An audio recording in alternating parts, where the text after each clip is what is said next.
This is the Bartholomew Town Podcast. Well, here we go again for another edition of the Bartholomew Town Podcast, Rhode Island's podcast of record. It's Bill Bartholomew here with you for new episodes every Tuesday and Friday on Spotify, Apple Podcasts, ripodcast.com, or wherever you like to listen. Today, we're going downtown Providence Business Association's Bradley VanDerStad, talking about something that's been really on everyone's minds for quite some time. I mean, let's be honest about it, and that's reviving downtown Providence. This is certainly something that Dan McKee, the 76th governor of Rhode Island, has been making, I don't want to say a priority, but it's certainly come up, the Superman building, and just how to stimulate activity in downtown Providence to generate a robust atmosphere, right? I mean, this is in part a business conversation. There's obviously a lot of equity conversations to have around this discussion as well. And we kind of get into all of it here today with someone who has been an emerging voice in discussions about Rhode Island politics, media, and so forth, Bradley VanDerStad. So as I mentioned, Governor McKee, he recently answered a question from somebody. I can't remember who it was. It was at one of the unrelated press conferences. Someone asked about the Superman building, and he indicated that, look, that's a priority to figure out how to generate something there. And look, it's going to be a lot more than just one building that's going to revive downtown. It's a programming question. I mean, frankly, it's a parking question. There's so much around this that is needed to happen. Of course, there's the ongoing debate about Kennedy Plaza right now, and that is something that is going to continue to percolate.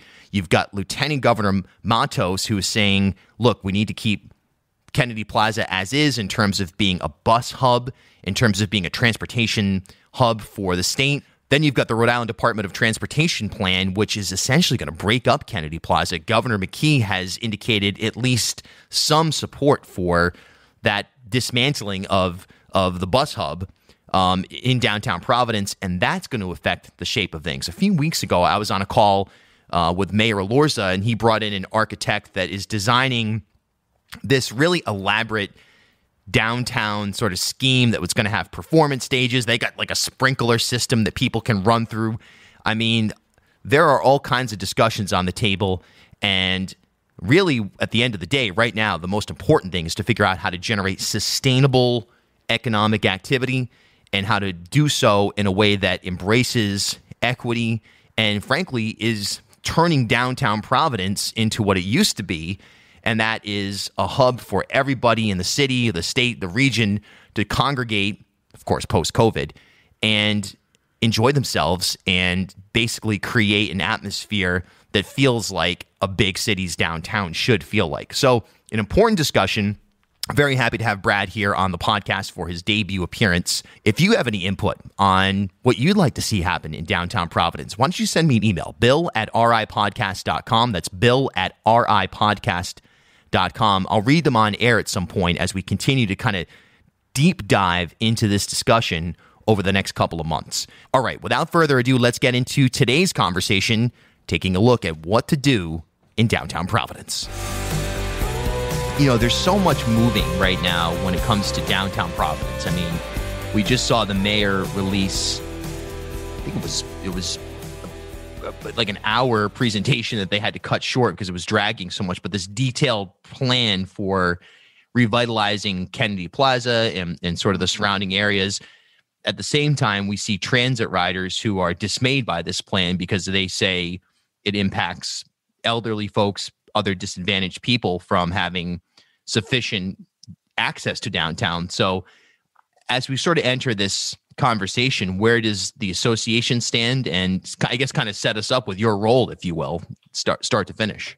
Yeah, absolutely. So I'm Bradley. I'm the president of the Downtown Hospitality Group, and this is a relatively new group. We formed just last year in June 2020 as a result of the pandemic. We realized that businesses didn't really have a grassroots voice downtown, and we came together on the mission to build productive partnerships, amplify community voices, and advocate for a better business experience in Providence. So that's kind of the frame that we're operating in. As far as the revitalization of downtown, I don't want to comment on whether or not it's a good idea for downtown. I think that both sides kind of make good points. Like the DOT specifically has said you're not like a lot of the folks who are disappointed with the decision are not thinking of the new riders who will be riding this, the new access to the new people. However, the downtown transit riders also have an incredible point about breaking up their day to day and extending commute times. But the biggest thing that I think we can all agree on is that the DOT and the governor's office did not do enough community outreach. They didn't have a full enough process that made people feel listened to. Even if they did have a few outreach meetings, it clearly wasn't enough because people still don't feel heard. They still don't feel like their opinions are being represented in the process. And I think that's the major point of contention, is that the process needs to be open and transparent. Yeah, we've heard that for sure with respect to the transit riders who have said that they don't feel like they have a seat at the table. And I'm curious from a business perspective, from a hospitality perspective, Providence, it's like, I spoke with the convention center or some folks surrounding conventions last week. They're concerned about the reality of 2024 being the year that really things get going again in terms of business conventions. So we have this period where, on the one hand, it's going to be a potential downslope in terms of dollars coming into Providence, but oftentimes those moments create opportunities to rethink and reimagine things. So where would you like to see, speaking on behalf of the association, where would you like to see things go to stimulate activity downtown and get people to spend money downtown and support the businesses, and then have those businesses in turn support the community? Absolutely. Okay. So convention business is usually large professional organizations. We're talking big associations and conventions, like these big things. Leisure market, however, is much more flexible. They're much readier to bounce back into these things. People are already looking to travel. People are sick of being isolated and quarantined in their homes, and they want to go outside, and they don't want the summer of 2021 to be like the summer of 2020. So definitely. I feel like we're going to have, provided restrictions are eased in a responsible manner, we're going to have a much more successful and much more exciting 2021 from the leisure component. In this window, however, you're talking about like the 2024, when the real business conventions start coming back, I think that, specifically Providence as an entity, as a municipality, does a poor job regarding its tourism assets. Like one of the most important, coolest things that we have in our city is that we're right on this massive body of water, the bay, but we don't even think about that because that's something that, for the longest time has been just dominated by the shipping industry, by this blue economy everyone keeps talking about. But we really have like no access to that. We do not use that in a productive way, that like where there's no boat tours, where there is a boat tour, but there's not like a lot of activity on the bay, So I think, and Benefit Street, it's a mile of one of the most historic homes, but you would never know, if you're driving on 95, you would never think that this is one of the most like historic mile route assets in the entire Northeast. And you would just never know that. So we have to do a better job. I think the city can make small strategic investments in some of its natural tourism assets that can really amplify those and really appeal to that leisure market before the big corporate market starts coming back. Yeah, that's a really fascinating way to look at it. The leisure market versus the I guess the big business market, we'll say, for lack of a better term. Mm-hmm. And where has Providence failed to attract sufficient leisure activity in its downtown, whether you're talking tourism, music and arts, restaurants, just general exploring? Where have they failed and where have the strengths been? I think of the Avenue concept and what they've done with murals, or obviously Providence Performing Arts Center, Trinity Rep, what they've done with theater. Mm-hmm. But when you think about music, it has drained outside of the downtown area by and large. And of course, there's RISD, but let's be honest, there's a big wall between what RISD provides and what the average person in Providence accesses on a regular basis. Absolutely. And again, so you talked about some strengths. So everything, let's just make a note of this. Most of the strengths come from the private sector, right? We've got restaurants, we've got cultural assets like Trinity Repertory Company and the Providence Performing Arts Center. We have a lot of success with Waterfire, again, nonprofit, private. The government, the city of Providence doesn't do a lot to amplify these assets. What they could start doing is start thinking about like, for example, we don't have a museum, a serious museum in Providence. They're, which is ridiculous to think, because we have Roger Williams and we have, the American Revolution. There was some small parts that took place here, like Gatsby, for example. We had some of the largest factories of our time. We were the richest city per capita in the entire United States for a short window in the late 1800s. We have like a lot of tremendous history, and we were a very old city, almost 400 years old. So there's so much history that we could really tap into to capture. A lot of folks come to New England and they look for the history. We really don't do a good job with that.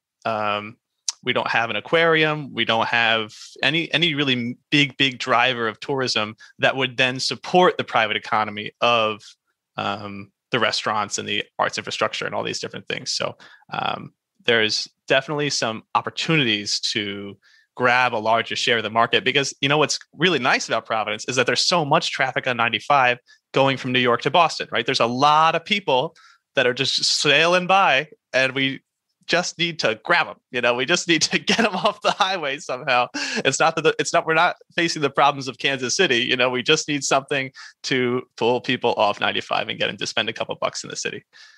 What about the innovation hub or innovation district? We see the CIC, the Wexford building, and this notion, obviously the pedestrian bridge sort of factors into that, but that we're going to pull innovators from Boston or New York, and in some cases we have, but in large scale, and sort of create this culture that Providence is in Austin or a Chattanooga, Tennessee, or a smaller city that can become a global player in tech and other innovation. Is that something that can factor into all this?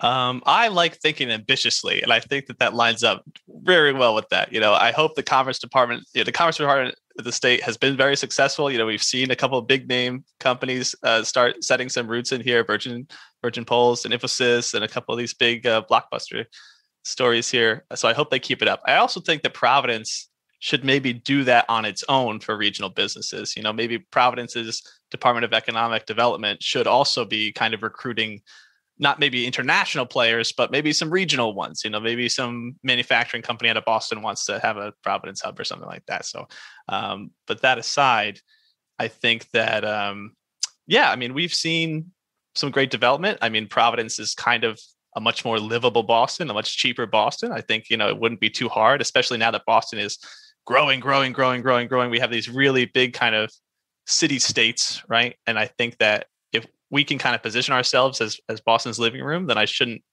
don't think it would be improbable to take some of the businesses away as well. But there's a lot of access in Boston that we don't have, like the international airport that's 2 steps away. So it would be, I say, why not? There's nothing that it can't hurt us to try to grab some of these big businesses and bring them to the jewelry district. I'm not so sure. I'm not so keen on the innovation district. I think that was a top-down label. I'm going to keep calling it the jewelry district, but yeah, I think there's a lot of opportunity there too. Yeah, no doubt about it. Even with Ørsted Revolution Wind, that's a global player that's come in here, and does it create a culture that can permeate throughout the downtown and bring a piece of New York or Boston, which, look, there already is a lot of that here, but not enough to boost Providence to that next level. Something that's been coming up now it's been a story that I've been following for a while, and it came to, I don't want to say a larger audience, but I guess it probably did with the Jamal Gonzalez incident. The situation with the ATVs and dirt bikes. On the one hand, you've got people like Jeremy Costa and this Bike Life Lives Matter group that are saying, hey, look, a lot of the problems that we're seeing with the ATVs and so forth are the result of a lack of a place to ride. And they've even looked at land that's basically right near the pedestrian bridge and said, look, we should have a motocross track that can attract people that he's described them as talented artists that would attract a downtown amusement, so to speak. Then there are people who have said, just last week, I had Sharon Steele, I had a conversation with her, and she said, hey, look, these things need to be completely forced out of Providence entirely. There's no place for them.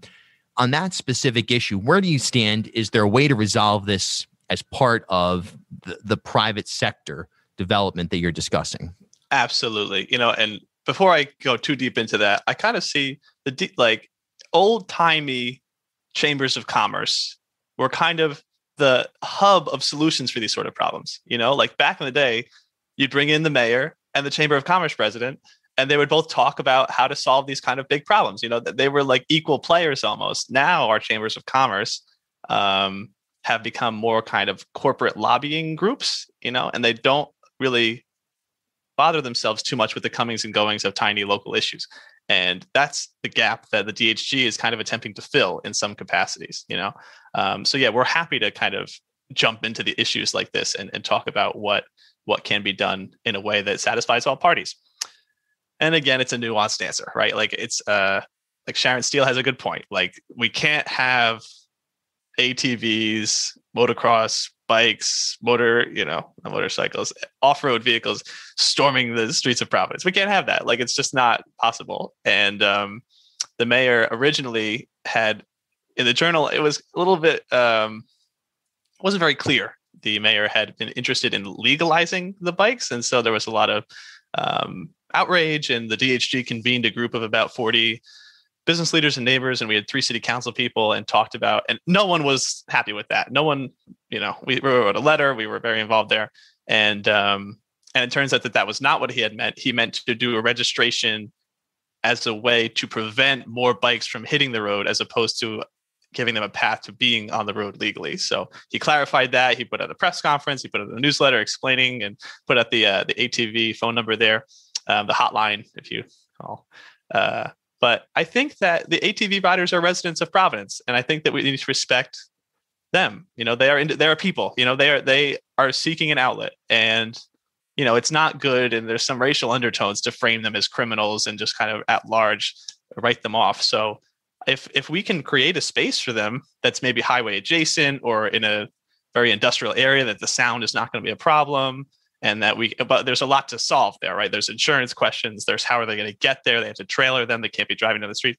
But I mean, these are problems that we can solve. It just takes a dedicated person, I've spoken with Jeremy, and I've spoken with Sharon Steele, and I've spoken with a lot of people who have a lot of different opinions on this. And I think that there is a way to meet everyone's needs. If we get a dedicated space, but also be firm and say we can't have them riding on the street, I don't see why everyone couldn't be happy about this. Yeah, you wonder about the scrapyard. I mean, let's stop polluting Narragansett Bay, having abandoned submarines catch on fire. Let's move those folks out of there and maybe put the motocross track there, trailer them in. I don't know, but exactly the solutions. No one's going to be completely satisfied on this one. And you're right that the mayor was very unclear. And I was at that press conference where he walked it back and said, "Hey, look, I'm not looking to legalize these. I'm looking to make it more onerous to own one." But there's no doubt that there are possibly thousands, certainly hundreds of people that this issue is something that they care about. So then you have to say, boy, we have to, in terms of lobbying, to be able to ride them. It's just weird that who would have thought that here we are discussing downtown Providence revitalization and sustaining businesses, and off-road vehicles are a major component of it. Yeah, but it's kind of too late. It kind of is one way or another. So it's going to be, you're totally right that the conversations have to happen and everyone's going to have some give and take. I don't think that a motocross track next to the pedestrian bridge is something that should happen at all. I would agree with that. Yeah, but there is a solution that makes sense. And I say that mostly from an oral with an A standpoint, because if you're working at the Wexford building on developing technologies for a green economy, the roar of an ATV will get old after a few weeks, and it will drive people away from that facility. So that's why I think that. But yeah, no, absolutely, I agree. And I mean, I try to always start with the facts of the matter, And right now, there's a guy named Mr. Johnson in Tiverton who actually has land dedicated to ATV riding. And it's all set. He's got the ambition. He's got the will, but the Tiverton Town Council doesn't want him to do it. And so that's that, And so I try not to jump into like these larger ideas of, who wants this and is this safe and stuff. It's just like, what's already happening? Like this guy's already got the land set up. Why not just call someone in Tiverton. I don't know. It's probably not going to be quite that easy. We want them to have their own process, but I hope that they could, that they could offer that land if this guy wants to do it.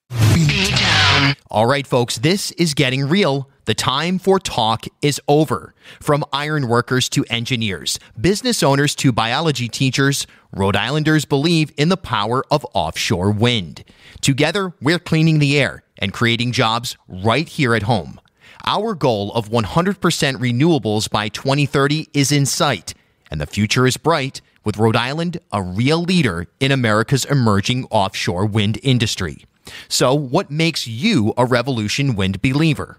Join us at revolution-wind.com/it's real. That's revolution-wind.com/it's real. Let's go. What about something that I've heard a lot of people talk about, and we've even seen it sort of beta tested at PVD Fest, open consumption, New Orleans style. And as recreational cannabis seems to be coming to fruition, there's a lot of factors that make this unappealing for a lot of people, obviously. But, what would that do, being able to drink alcohol or smoke or at minimum vape cannabis products in the downtown area? Do you think that creates more of a turnoff to business, or does that create a more entertaining environment for people, even if it was during specific hours? Obviously, 4:00 in the afternoon, maybe on a Monday, it would create a vibe. If you had, next thing you know, someone's got a slip and slide set up on Westminster Street. You know what I mean? There's, but is that something that could factor in? That's an interesting question. I mean, we did hear, I think, what was it, 2 years ago now, talking about turning Allen's Ave into like Las Vegas or something. Oh, yeah, the night mayor was going to come in and everything. Travis Escobar was involved. That's right. Travis Escobar. I think Kat Kerwin's name was thrown around a lot there. And I feel like it comes down to a question of like utilization of space when it comes to that sort of thing, right? Like, I don't think that we want people just legally drinking down Westminster Street. I don't know. Maybe we do. And maybe we have an open process and people decide that that's what we want, then that's what we want. But I doubt that would be really popular. So if we created a dedicated space kind of like that, I don't know what happened to that. I think that was a good idea. Yeah. And you mentioned that whole Allen's Ave thing. I think I want to reiterate. I would think that that's a great idea because we've got Monica Huertas, who, have you talked to her yet? She's really an advocate for the People's Port. I have not, though. That's a great idea. I'll definitely this year. Definitely. Yeah, surely. Yeah, she's an incredible advocate. Sunrise, South Providence resident, moving into the port and green justice zones. A lot of the good environmental work there. And unlikely ally to her effort, Joe Paolino wrote a huge op-ed in the Providence Journal about, again, the port. Like, get rid of it. It's a time for another era. It's so like if these two people can agree on this topic, I just think about this today. If these two people can agree on this topic, why not really explore it and push into it? And I think that a downtown, like an Allen's Avenue area where maybe, again, public process, we talk about it, but maybe if drinking outside is a really attractive thing and people want to get behind it in that dedicated area in certain time periods, then I don't see why not. Yeah, it's fascinating you mentioned Paolino because, and the private sector, he's had a lot of influence. I mean, look at the smoking ban in Kennedy Plaza, which is, it does target a certain demographic. There's no doubt about it. But it worked as well in terms, or it displayed the influence of a Joe Paolino, a Buff Chase. Not that they necessarily agree on that particular issue, but in terms of shaping downtown. So I guess if you could kind of create a pie chart for us of big developers, small business owners, and folks who are trying to attract innovation and trying to attract those Boston-oriented people in terms of work to downtown Providence. Who is the most influential? How balanced is that conversation? Excluding city government, I suppose. Excluding city government. Well, it's important that you say that because in the Northeast, I've attended the National Chamber of Commerce Association. I'm forgetting what the actual association name is, but there's this big National Chamber of Commerce thing. And in Des Moines, I think it was Des Moines, Iowa. The Chamber of Commerce found that there was a need for a skate park on by the river there, and they just did it. Like, they raised money independently of the government. They took all this leadership and they just built a skate park because that's what the community needed. But in New England, it was explained to me that's not really how it works. The private sector doesn't really lead in those kind of development areas. The public sector does. It's always the mayor. It's always the governor. So, I mean, the real answer here is the most influential person is the mayor, is the political scene. That's kind of how New England rolls, and especially the governor, because of Rhode Island and Providence's special relationship. But beyond that, next to that, I would probably say, well, certainly not the small businesses, because my group didn't exist 2 years ago. Yeah. So the only group of small businesses who's really angling to be a part of, like, there. And I don't want to take away from the work of other small business groups. Like, there's like merchant associations that are for specific areas and things like that. But yeah, so certainly not that. So I would probably say the big businesses, right? I mean, and not even, because, the Greater Providence Chamber of Commerce, they do a lot of good work, but I've also seen that corporations like Bank of America and Verizon, and they just put a lot of money through the chamber, kind of making it seem like there's a local touch to it, but influencing Rhode Island law, and so that's certainly also very influential. The state business leaders are certainly the ones not necessarily in front of all the newspaper magazine, in the press and everything like that, but very influential. We don't really hear a lot about it, but certainly a lot of money going around.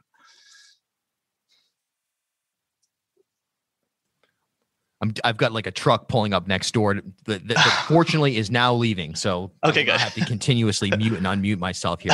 Okay. Last question is, I remember growing up, the X Games were here, and, you'd have the extreme athletes luging down College Hill. Then you'd have the sort of clown day where you'd have people going off the bungee jump over Water Place Park in a kayak, things like this. Whoa. And it was interesting because it brought together, it was a downtown attraction. It was on ESPN. So Providence is getting global airtime. You're also bringing together stations like the now defunct, well, not defunct, they're an internet station now, but WBRU, they had a big role in this with a lot of promotions, Channel 10's there. You would see Buddy, you would see everybody from that world engaged with, quote unquote, the people, watching people jump off bungee jumping into Water Place Park. And so it made sense, and it was kind of part of that Providence revival that included Water Place Park and ultimately the mall, which is a whole nother conversation.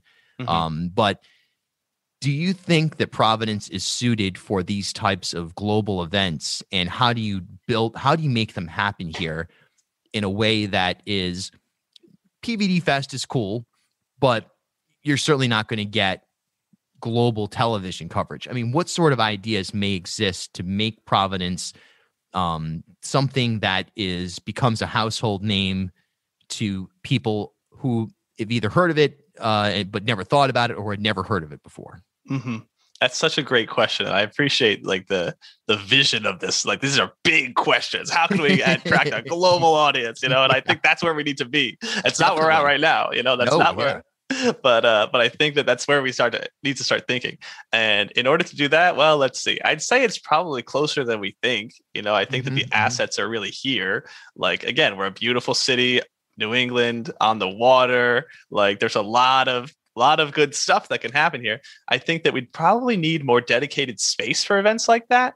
I think that the city should set aside like a dedicated events area or something like that, like a fairground or a festival ground or something like that. That would kind of maybe be a little bit more conducive to big events like that. We certainly need more willpower, and we need probably more collaboration between city council and the mayor's office. Because there's a lot of chefs in the kitchen, but if they were all kind of working together on one initiative like that, I think it could be huge.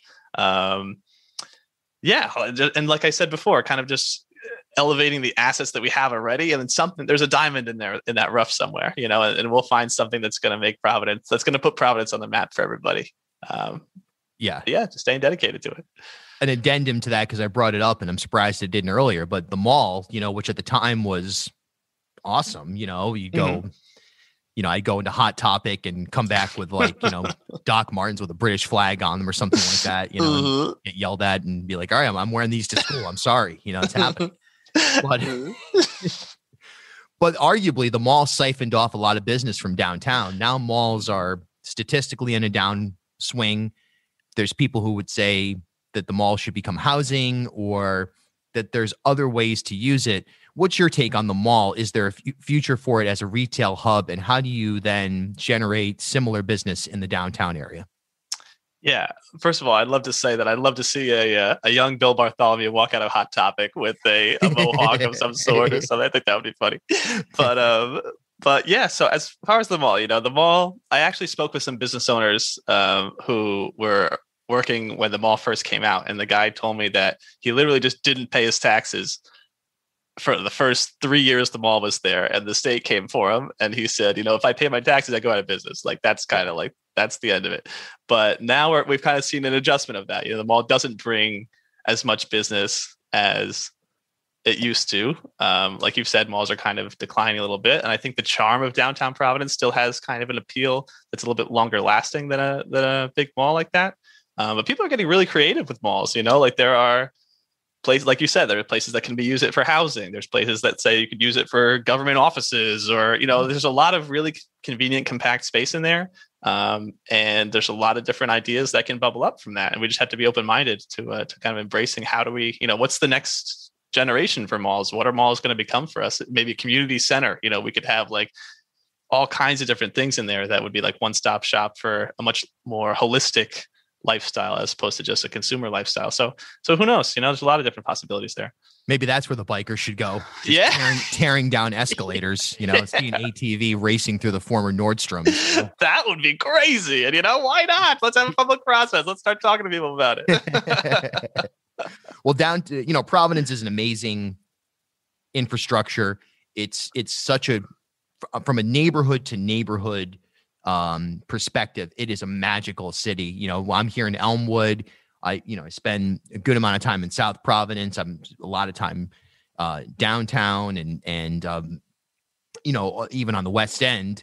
That there's certainly a lot going there. Fox Point, Mount Pleasant. I mean, there's so much happening in each neighborhood. Mm-hmm. And I know that Mayor Lorza has longed for downtown to become the hub of all that.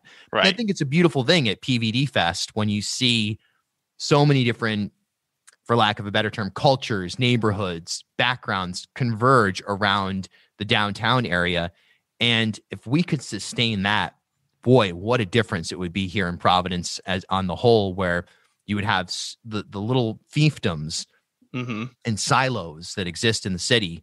Maybe there could be a way for those to bleed into each other in a more meaningful way if we had that hub. I'm not sure that the water park or whatever it is that the mayor had, his architect that they hired has proposed is the answer in and of itself, but something like that is, and it sounds like you and your group are actually working on real solutions rather than pie in the sky nonsense that we hear most of the time. So I commend you for that. Yeah, I appreciate that. And our political system supports the fiefdom model, the city councilors are, the city council president theoretically should be looking after the whole city, but it doesn't really tend to work that way, right? Our city council specifically is all kind of focused on their piece of the pie, and it limits cooperation. It limits the potential of downtown as a thriving center for all of the different communities. But there's also strength in being a city of neighborhoods. But like the mayor said, when he was talking about the vibrant downtown space in the proposal recently, he talked about how he would grow up. I think he grew up in Mount Pleasant, right? Mount Pleasant area. Yep.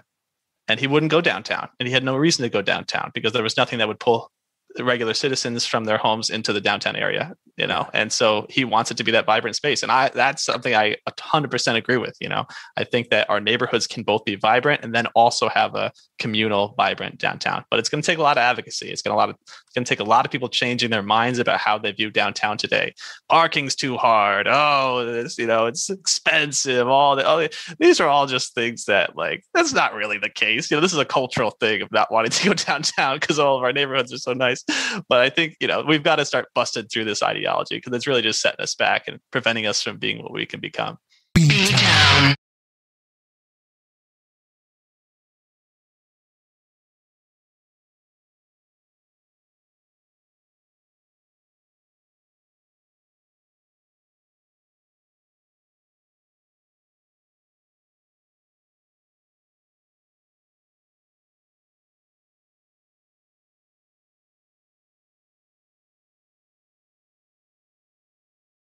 At HealthSource RI for Employers, we provide access to health insurance to more than 1,100 local businesses and nonprofits, and 96% of them renew through us every year. Maybe it's our choice of 19 different health plans, our 10 years of customizing solutions, or our one local team of dedicated experts helping employers find quality health insurance. See how our numbers stack up for you. Learn more at healthsourceri.com/employers.